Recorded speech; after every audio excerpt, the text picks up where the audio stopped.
Bonjour. Si je fais cette vidéo aujourd'hui, c'est pour vous parler d'Hermann Brock, à qui j'ai consacré les 3 derniers mois de lecture. J'ai lu entre autres Les Somnambules. J'ai lu aussi La mort de Virgile. Et puis j'ai lu un essai qui s'appelle Création littéraire et connaissance. Je vais commencer par Les Somnambules. C'est un livre qui est découpé en 3 parties. Chaque partie porte le nom d'un personnage, mais aussi d'une posture. Le premier, c'est Pasno ou le romantisme.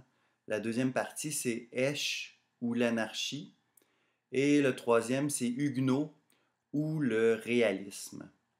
Les 3 postures qui sont présentées dans le livre sont 3 postures qui mènent à ce que Brock nomme une dégradation des valeurs. C'est un livre qui est très à la fois politique et éthique.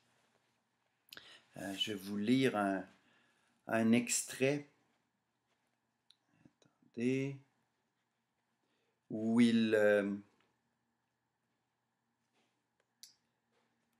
il explique qu'on peut juger une époque à partir des choix qui sont faits artistiquement, mais surtout dans le domaine de l'architecture.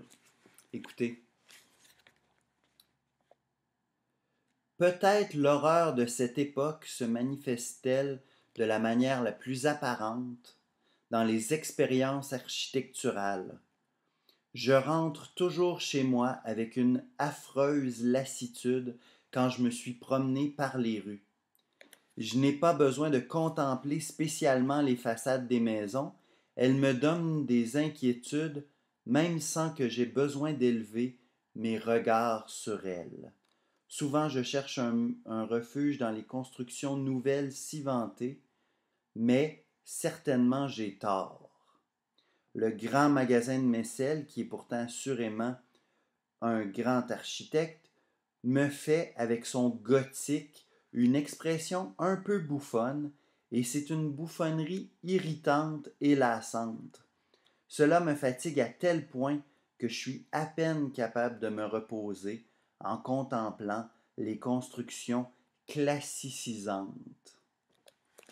Il va développer toute une théorie selon laquelle le manque de goût architectural de son époque démontre la dégradation morale de l'époque aussi.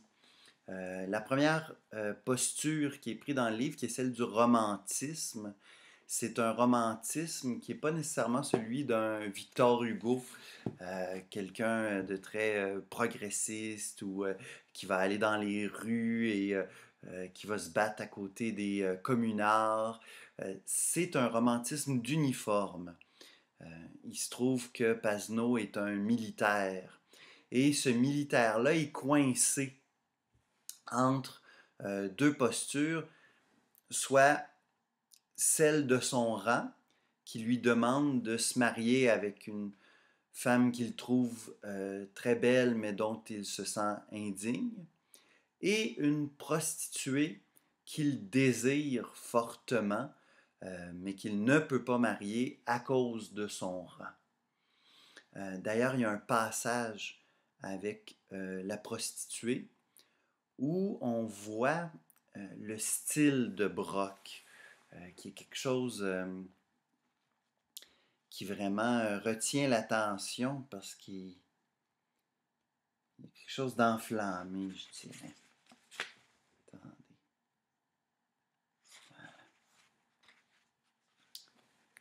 Attendez.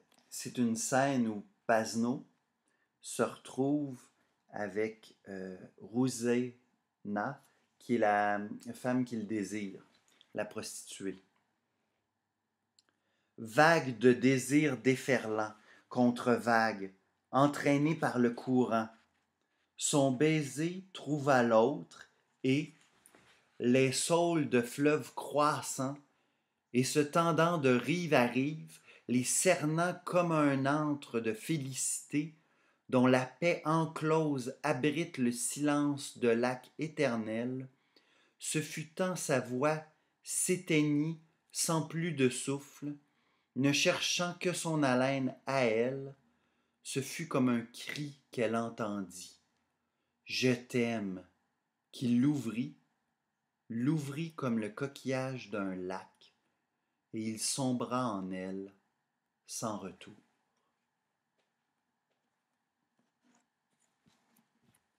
Il y a quelque chose chez Brock, je dirais, d'une tentative d'analyse fine. Il essaye de circonscrire le plus possible euh, un malaise, une situation, un désir, une situation politique.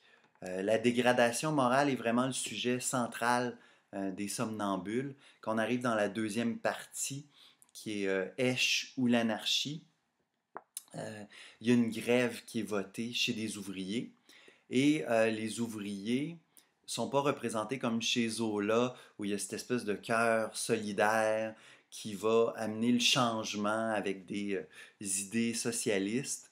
Non, on sent que il y a, oui, certaines revendications, mais dès que la grève est votée, la plupart des ouvriers se retournent et essaient de trouver d'autres besognes pour survivre. Et ils vont trouver des trucs qui sont pas toujours dignes.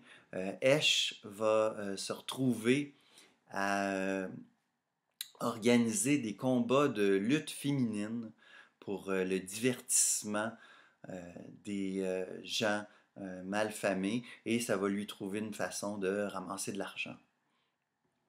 Ceci dit, les personnages sentent toujours qu'il y a un décalage entre ce qu'ils devraient faire et ce qu'ils font. Et c'est ça aussi la dégradation des valeurs.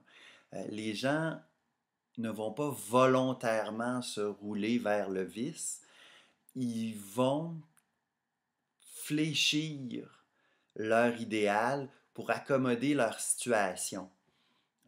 La troisième partie, Huguenot, où le réalisme présente le personnage d'Huguenot, qui est un commerçant. Et là, on voit que la question des valeurs n'est plus du tout un décalage. Au contraire, cet homme-là est un commerçant et tout ce qui peut amener un profit est pour lui honorable.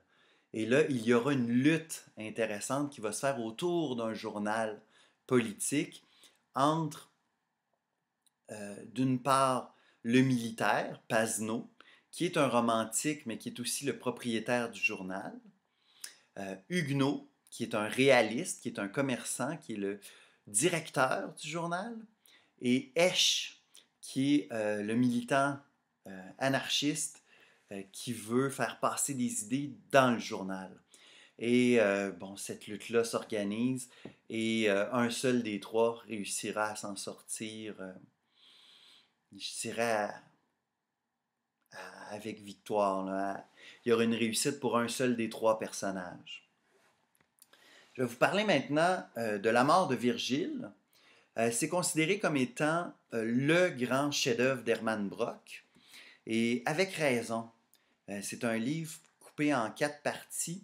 On sent que la découpure des textes pour Hermann Brock est très importante parce que ça permet d'établir une espèce d'élan du mythe, un peu comme on le ferait avec une tragédie en 5 actes. Dans la mort de Virgile, il y a 4 parties. La première partie se nomme L'eau, l'arrivée. C'est une partie très courte où le poète Virgile arrive sur l'île. Il s'agit de Brindisi. La deuxième partie, qui est très longue, s'appelle Le feu, la descente. Et là, on est vraiment dans un monologue intérieur où Virgile reconsidère son rôle de poète.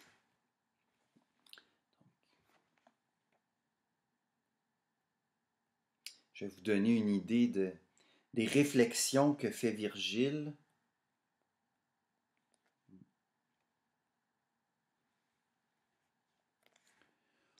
Le poème est bien capable de doubler la création dans le mot, mais il n'est pas capable d'unifier à nouveau la dualité. Il n'en est pas capable car le retournement illusoire, car la divination, car la beauté, car tout ce qui détermine son essence poétique, tout ce qui la fait poésie, a lieu exclusivement dans la dualité du monde. Le monde du langage et le monde des choses restent séparés. Double est la patrie des mots, double la patrie de l'homme. Double est l'abîme de la personne, mais double également la chasteté de l'être. Elle est doublée pour devenir une impudicité qui sature toute divination et toute beauté, comme une renaissance sans naissance et qui porte en soi le germe de l'éclatement des mondes. C'est l'impudicité première de l'existence redoutée par la mer. Il est impudique le manteau de la poésie, et jamais, jamais plus la poésie ne deviendra fondation, jamais plus la poésie ne s'éveillera de son jeu divinatoire, jamais plus la poésie ne deviendra prière, la prière de vérité ayant une valeur sacrificatoire et logée si étroitement dans le nom authentique des choses que pour le suppliant, incluse dans la parole sacrificatoire, la dualité du monde se referme à nouveau que pour lui, et pour lui seulement la chose et le mot retrouvent leur unité. Oh, chasteté de la prière, inaccessible à la poésie, et pourtant, oh pourtant, accessible à celle-ci dès qu'elle est offerte elle-même en sacrifice, dès qu'elle est dominée et anéantie. Et de nouveau, l'injonction s'échappa dans un soupir, dans un cri. Brûlez l'Énéide, mon père. Et c'est le projet que va nourrir Virgile, brûler l'Énéide. Il veut que son œuvre soit détruite avant qu'il meure. Et toute la partie, le feu, la descente, et cette réflexion qui amène à ce constat, l'Énéide doit être brûlée. C'est un texte incroyable sur la réflexion poétique. Quel est le rôle du poète? Quelle est son œuvre? Qu'est-ce qui en reste? Et dans la troisième partie, parce qu'il y a l'eau, il y a le feu, il y a évidemment la terre qui est latente. Dans la terre, il va y avoir un débat, écrit presque à la façon des dialogues de Platon, entre, d'une part, Virgile, qui souhaite brûler l'Énéide, et d'autre part, Auguste, l'empereur romain, qui veut garder l'Énéide, il veut le sauver du souhait destructeur de son créateur. Et il va débattre de l'importance de l'œuvre au-delà de celui qui l'a produite. Et là, on va avoir vraiment l'affrontement entre l'homme politique et le poète. Débat passionnant où le poète va réussir à ébranler l'homme politique en montrant que sa création à lui, son œuvre à lui, l'homme politique, est éphémère. Et à ce moment-là, Auguste va faire une colère incroyable et va s'acharner sur Virgile jusqu'à ce que celui-ci abandonne l'Énéide. Auguste part avec l'Énéide et l'Énéide ne sera pas brûlée. Bon, ça on s'en doute parce que ça s'est rendu jusqu'à nous. La dernière partie, après l'eau, le feu et la terre, c'est l'éther. C'est la partie où Virgile prend le bateau et s'en va vers la mort. Donc c'est toute la question de... Il y a une espèce d'envoi. C'est une partie très courte du texte, mais c'est un envoi vers la mort. Plus rien ne pouvait être conservé. Plus rien n'avait plus besoin d'être conservé. Plus rien n'était dissonant, et lui qui avait bu le breuvage, lui Publius Vergilius Maro, lui non plus n'avait plus besoin de son nom. Il lui était loisible de s'en défaire. Il lui était loisible de le laisser s'effacer, de le laisser devenir une simple connaissance, un doux oubli, d'une étonnante chasteté. Car à travers la seconde immensité, il poursuivait sa traversée non dans la solitude, mais dans l'isolement. Nulle inquiétude d'aucune sorte ne l'attirait plus. On pouvait se passer de toute rencontre.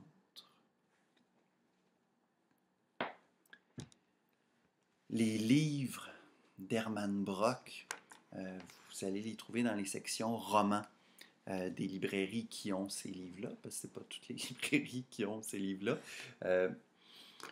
Mais lui va dire que La mort de Virgile est un poème. Et je considère que c'est un très beau poème de 600 pages. Il y a un travail chez Hermann Brock du mythe, le retour à Virgile, mais aussi les somnambules qui se passent juste avant la Première Guerre mondiale. Le mythe est pour lui la porte d'accès à la connaissance. Quand j'ai lu son essai, qui a été publié de façon posthume, Création littéraire et connaissance, c'est un recueil de conférences et d'articles qu'il a donné. Le livre en lui-même est, personnellement, je le trouve pas si bon, mais ça donne un peu une lumière sur ses œuvres. Il y a un ramassis un peu cafouillis des connaissances de son époque où il essaye de mélanger la psychanalyse jungienne avec la théorie physique de la physique quantique avec la littérature et là ça devient une espèce de bordel qui n'a aucun sens, mais on saisit pour lui une quête qui est contrairement à d'autres grands auteurs qui cherchent la vérité, Hermann Brock cherche la connaissance. Et par le mythe, il va travailler à trouver la connaissance. Et si Virgile perd son nom à la fin du livre, c'est parce qu'il a compris